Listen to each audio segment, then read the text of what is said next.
Hello guys, welcome back to my channel trading bugs. I hope आप सब अच्छे होंगे। आज की इस वीडियो में हम सीखने वाले हैं types of support and resistance के बारे में। पिछली वीडियो में हमने कवर करा सपोर्ट और रेजिस्टेंस क्या होते हैं और क्यों ये मार्केट में इतने ज्यादा इंपॉर्टेंट है। आज की इस वीडियो में हम बात करने वाले हैं types of support and resistance के बारे में, कितने टाइप के सपोर्ट और रेजिस्टेंस होते हैं और ट्रेडिंग में ये कितनी ज्यादा इंपॉर्टेंस रखते हैं। सब कुछ इन ब्रीफ डिस्कस करेंगे विद रियल लाइफ एग्जांपल्स, ताकि एक बिगिनर को भी सारी चीजें अच्छे से समझ में आए। इसलिए वीडियो को एंड तक जरूर देखना और अगर वीडियो से कुछ सीखने को मिला तो लाइक कर देना और चैनल को सब्सक्राइब कर देना। चलो बिना टाइम वेस्ट करे शुरू करते हैं इस वीडियो को।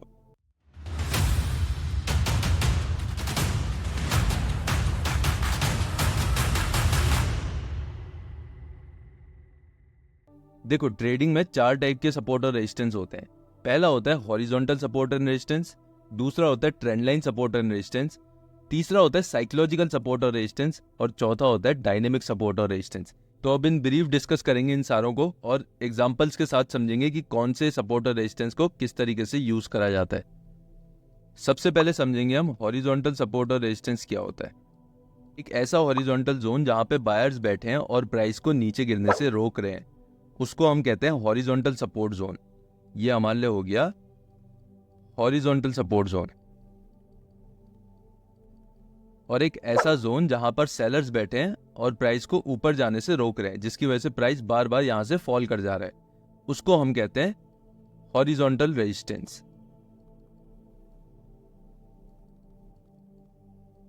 सबसे ज्यादा इसको इसलिए यूज करा जाता है क्योंकि ये क्लियरली विजिबल होते हैं चार्ट पे और यहाँ पे बहुत अच्छे तरीके से प्राइस एक्शन वर्क करता है।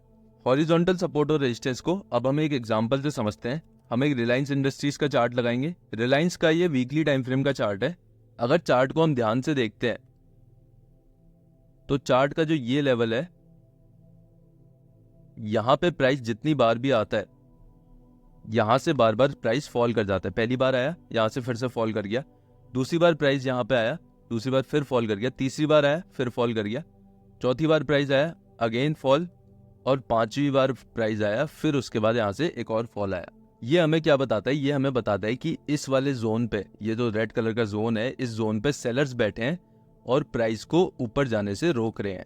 राइट, यहाँ पे सेलर्स बैठे हैं और प्राइस को ऊपर जाने से रोक रहे हैं। जितनी बार प्राइस इस लेवल पे आ रहा है उतनी बार वो यहाँ से सेल ऑफ कर दे रहे हैं, यहाँ से सेलिंग कर दे रहे हैं और प्राइस को नीचे गिरा दे रहे हैं। राइट, तो मतलब ये जो लेवल है, ये लेवल है हॉरिजॉन्टल रेजिस्टेंस लेवल। ऐसे ही अगर हम इसके मेजर सपोर्ट की बात करें तो इसका जो मेजर सपोर्ट जोन होगा वो कौन सा होगा? वो ये वाला जोन होगा जहां पे बायर्स बैठे हैं और प्राइस को नीचे गिरने से रोक रहे हैं। राइट, प्राइस यहाँ पे आया, ठीक है, प्राइस यहाँ पे गिरता हुआ आया एंड देन बायर्स यहाँ से घुसे और प्राइस को ऊपर ले गए। दोबारा प्राइस यहाँ पे गिरता हुआ आया, बायर्स यहाँ से घुसे और प्राइस को ऊपर ले गए। तो ये क्या हो गया? ये इसके लिए हो गया हॉरिजॉन्टल सपोर्ट जोन। राइट, तो ये हमारे सामने क्लियरली विजिबल है चार्ट पे कि हाँ भाई यहाँ से फॉल आ रहा है, तो ये वाला जोन जो है यहाँ पे सेलर्स बैठे हैं, यहाँ पे सेलर्स बैठे हैं, तो ये हो गया हमारे लिए रेजिस्टेंस जोन। दूसरा है हमारा ट्रेंड लाइन सपोर्ट और रेजिस्टेंस। ट्रेंड लाइन सपोर्ट और रेजिस्टेंस क्या होता है? ट्रेंड लाइन एक पर्टिकुलर एंगल होता है जो कि इंक्लाइन में भी हो सकता है और डिक्लाइन में भी हो सकता है, जहां से प्राइस बार बार सपोर्ट लेता है या प्राइस बार बार वहां से रेजिस्टेंस लेता है, तो उसको हम कहते हैं ट्रेंड लाइन सपोर्ट और रेजिस्टेंस। ये हमेशा ट्रेंड के साथ होता है। ठीक है, देखो ट्रेंड लाइन सपोर्ट और रेजिस्टेंस काफी ज्यादा इंपॉर्टेंट होता है और ये इसलिए होता है क्योंकि ये चार्ट पे इजीली विजिबल नहीं होता है। इसका फायदा उठाते हैं बड़े प्लेयर्स और वो करते हैं इसको ट्रेड। चलो ट्रेंड लाइन को समझने के लिए सबसे पहला एग्जांपल लेते हैं। सबसे पहले हम देखेंगे आईआरबी इंफ्रा का चार्ट। ये आईआरबी इंफ्रा के डेली टाइम फ्रेम का चार्ट है। अब मैं पहले ये समझाता हूँ कि मैं क्यों कह रहा था कि trend line support and resistance इतनी इजीली विजिबल नहीं होते हैं। उसके लिए आपको बहुत ज्यादा प्रैक्टिस चाहिए, बहुत ज्यादा एक्सपीरियंस चाहिए, तब जाके आपको वो चीजें चार्ट पे दिखना शुरू होंगी। सबसे पहले इसको समझते हैं। देखो यहाँ से क्या हुआ, प्राइस यहाँ पे इस लेवल पे आया, यहाँ से फॉल कर गया, सेलर्स यहाँ पे बैठे हुए हैं।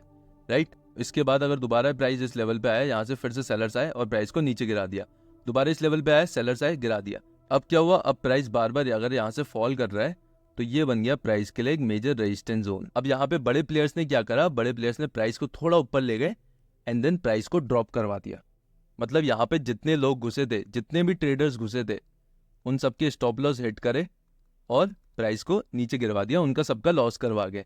देखो अगर हम इस जोन को अब हटा देते हैं और यहाँ पे ट्रेंड लाइन मार्क करने की कोशिश करते हैं प्राइस जो है वो एक जोन से रेजिस्टेंस नहीं ले रहा था, प्राइस ले रहा था एक ट्रेंड लाइन से रेजिस्टेंस। देखो प्राइस इस ट्रेंड लाइन पे आया, यहाँ से फॉल कर गया, दोबारा प्राइस इस ट्रेंड लाइन पे आया, दोबारा यहाँ से फॉल कर गया, तीसरी बार फिर आया, तीसरी बार फिर फॉल कर गया, चौथी बार फिर आया, चौथी बार फिर फॉल कर गया। यहाँ पे अगर ध्यान से देखोगे तो ये जो लेवल है ये एक इंक्लाइंड लेवल है, इस तरीके से इंक्लाइंड लेवल है, राइट। यहाँ से प्राइस बार बार रिजेक्शन लेके नीचे गिर रहा है, तो ये हमारे लिए क्या बन गई, ये हमारे लिए बन गई ट्रेंड लाइन रेजिस्टेंस, ठीक है। तो चार्ट में ये चीज़ देखना बहुत ज़रूरी है, तभी मैं कह रहा था ट्रेंड लाइन रेजिस्टेंस जो होते हैं, ट्रेंड लाइन सपोर्ट और रेजिस्टेंस जो होते हैं वो इतनी आसानी से वो आपको नहीं दिखेंगे। किस तरीके से मार्केट में कब किसको यूज़ करना है वो चीज़ समझना बहुत ज़रूरी है। अब अगर हम ट्रेंड लाइन सपोर्ट की बात करें, again same thing, trend line support क्या था, एक इंक्लाइंड या डिक्लाइंड वे में जब प्राइस को सपोर्ट मिलता है, प्राइस यहाँ पे आ रहा है, दोबारा दोबारा एक एंगल पे आ रहा है और वहाँ से सपोर्ट लेके ऊपर जा रहा है। अगर हम यहाँ पे मार्क करने की कोशिश करेंगे तो यहाँ पे प्राइस आया, ये रही आपकी ट्रेंड लाइन सपोर्ट। अब ये क्यों है ट्रेंड लाइन सपोर्ट, प्राइस यहाँ पे आया, प्राइस ने बहुत बड़ी रैली दी, राइट, दोबारा प्राइस इस ट्रेंड लाइन पे आया, दोबारा प्राइस ने बहुत बड़ी रैली दी, ठीक है। तीसरी बार प्राइस फिर इस लेवल पे आया, फिर यहाँ से एक अच्छी खासी रैली आई। अब चौथी बार प्राइस फिर इस लेवल पे आया, प्राइस ने एक अच्छा कंसोलिडेशन करा, अब प्राइस दोबारा से ऊपर की तरफ को जा रहा है, राइट। तो ये क्या हो गया हमारे लिए, ये हो गया ट्रेंड लाइन सपोर्ट।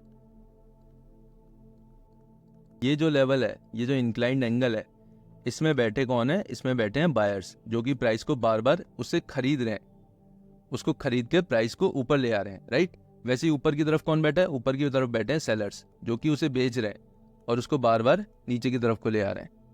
तो ये चीज़ समझना बहुत ज़रूरी है, ठीक है। इसको मास्टर करने के लिए आपको प्रैक्टिस करनी पड़ेगी, जो कि मैं कहूँगा कि आप रोज निफ्टी 50 के चार्ट खोलो और उनमें मार्क करने की कोशिश करो ट्रेंड लाइन या फिर मेजर सपोर्ट जोन्स या फिर जो अभी हम आगे पढ़ेंगे साइकोलॉजिकल लेवल्स, ठीक है, और या फिर डायनेमिक सपोर्ट। अभी हमने मार्किंग के बारे में कुछ नहीं सीखा है कि सपोर्ट और रेजिस्टेंस को मार्क कैसे करते हैं। अगली सीरीज में ये पूरी चीज़ हम कवर करेंगे, किस तरीके से सपोर्ट और रेजिस्टेंस को मार्क करा जाता है। जो चीज़ मैं यहाँ पे कर रहा हूँ ये हम पूरा स्टेप बाय स्टेप देखेंगे कि किस तरीके से हम इसको मार्किंग को करते हैं, किस तरीके से सपोर्ट को मार्क करा जाता है, किस तरीके से रेजिस्टेंस को मार्क करा जाता है, राइट। अब हम तीसरे type of support and resistance के बारे में बात करेंगे, जो कि होता है साइकोलॉजिकल सपोर्ट और रेजिस्टेंस। ये काफ़ी ज़्यादा इंपॉर्टेंट होता है, ये चार्ट में तो बिल्कुल भी विजिबल नहीं होता है, ट्रेंड लाइन थोड़ी तो विजिबल होती है लेकिन ये चार्ट पे बिल्कुल विजिबल नहीं होता है क्योंकि ये साइकोलॉजिकल लेवल है। इसको अब हम एक एग्जांपल से समझते हैं कि आपने एक स्टॉक लिया, वो आपने 900 रुपीज़ पर बाई करा, ठीक है, अब वो 995 चल रहा है, राइट। तो अब आपको वो स्टॉक बेचना है, तो आप क्या कहोगे, अगर वो 1000 टच हो जाएगा तो मैं इस स्टॉक को बेच दूंगा। मतलब बेसिक ह्यूमन साइकोलॉजी, राइट। इस पे ही साइकोलॉजिकल लेवल्स काम करते हैं। ये जो 100 200 जितने भी राउंड नंबर्स होते हैं, 500 1000 2000 जितने भी राउंड नंबर्स होते हैं, ये सारे साइकोलॉजिकल लेवल्स होते हैं और इन लेवल्स पे बड़े प्लेयर्स की पोजीशंस होती हैं।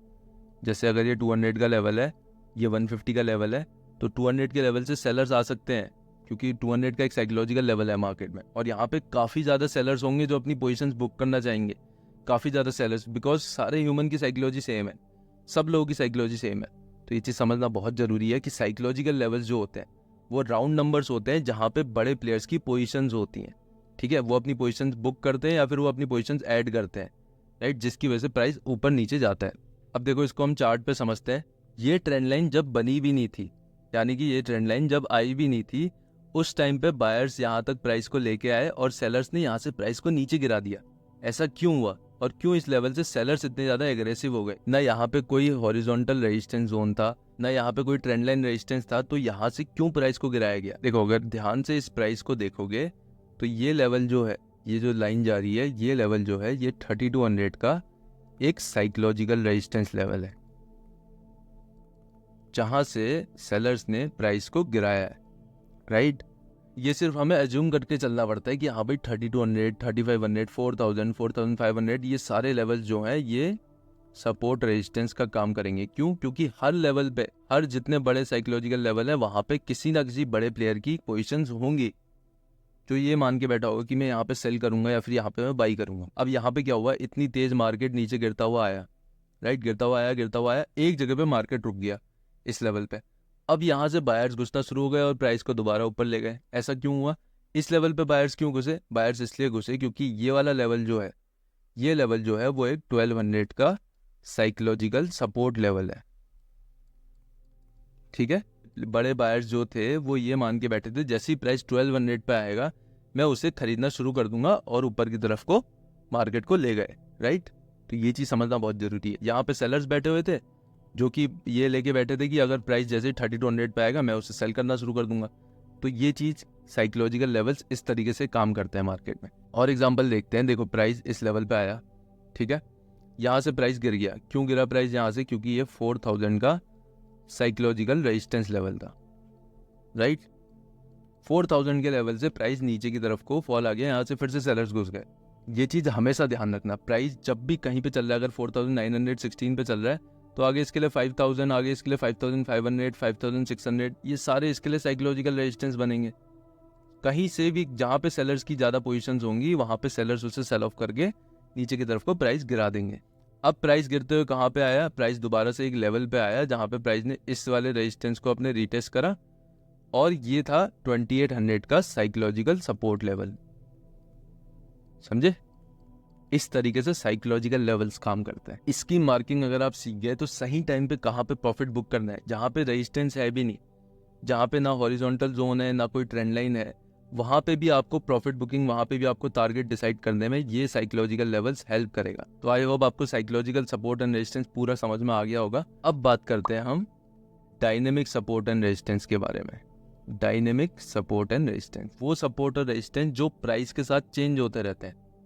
जैसे प्राइस अगर बढ़ रहा है तब भी वो चेंज होंगे, और प्राइस अगर घट रहा है तब भी वो चेंज होंगे। तो वो सपोर्ट और रेजिस्टेंस को जो हर टाइम के साथ चेंज होते रहते हैं उसको हम कहते हैं डायनेमिक सपोर्ट और रेजिस्टेंस। अब इसमें हमारे क्या क्या आते हैं? इसमें आते हैं हमारे इंडिकेटर्स जैसे moving averages, pivot points, Fibonacci extension, बहुत सारे होते हैं। तो अभी हम सिर्फ इंपॉर्टेंट वालों को कवर करेंगे जो कि मैं खुद पर्सनली यूज करता हूँ, राइट। चलो अब हम पहले समझते हैं मूविंग एवरेजेस क्या होते हैं। मूविंग एवरेजेस, जैसे अगर आप 30 डेज का मूविंग एवरेजेस लगाते हो तो वो 30 डेज का जो भी प्राइस रहा है उसका एवरेज होगा, एवरेज प्राइस जो भी होगा उसको वो शो करेगा। बेसिकली एक इंडिकेटर होता है। अब क्या होता है, प्राइस जब इसके ऊपर चलता है, प्राइस जब इसके ऊपर होता है तो ये सपोर्ट की तरह एक्ट करता है। बहुत बार, most of the time price को ये सपोर्ट देगा, मतलब यहाँ से बायर्स घुसेंगे। जितनी बार भी प्राइस इस लेवल पे आएगा यहाँ पे बायर्स आएंगे और इसको ऊपर ले आने की कोशिश करेंगे, राइट। तो ये प्राइस के लिए सपोर्ट की तरह काम करता है। और प्राइस अगर इसके नीचे होता है तो ये प्राइस के लिए रेजिस्टेंस की तरह एक्ट करता है। जितनी बार भी प्राइस इस लेवल पे आएगा उतनी बार इसमें सेलर्स घुसेंगे और प्राइस को नीचे गिराने की कोशिश करेंगे। तो ये चीज़ है, ये समझना बहुत ज़्यादा ज़रूरी होता है। ये होता है मूविंग एवरेज। मूविंग एवरेजेस होते हैं जैसे 200 moving average, 20 day moving average, ये सारे बहुत ज़्यादा इंपॉर्टेंट होते हैं। इसके ऊपर अगर आपको पूरी वीडियो चाहिए इन ब्रीफ, किस तरीके से किस शॉर्ट टर्म ट्रेंड को देखने के लिए, बड़े ट्रेंड को देखने के लिए हमें मूविंग एवरेज हेल्प करता है, कैसे हेल्प करता है, तो अगर इसके ऊपर आपको वीडियो चाहिए तो मुझे कमेंट करके बता देना, मैं इसके ऊपर जल्द से जल्द वीडियो ले आऊँगा, राइट। तो इसको हम कहते हैं डायनेमिक सपोर्ट और रेजिस्टेंस, क्योंकि प्राइस जैसे जैसे बढ़ रहा है वैसे वैसे ये भी बढ़ता रहता है, या फिर ये भी, इसकी वैल्यू भी चेंज होती रहती है, तो इसलिए डायनेमिक होता है। प्राइस घट रहा है तब भी इसकी वैल्यू चेंज होती रहती है। देखो मूविंग एवरेज लगाने के लिए अगर आप इंडिकेटर सेक्शन में जाओगे और यहाँ पे आप मूविंग एवरेज लिखोगे तो ये वाला है मूविंग एवरेज। जैसे ही आप लगाओगे तो यहाँ पे ये इस तरीके से लगा आ जाएगा पूरे चार्ट पे, ठीक है। अब अगर चार्ट को ध्यान से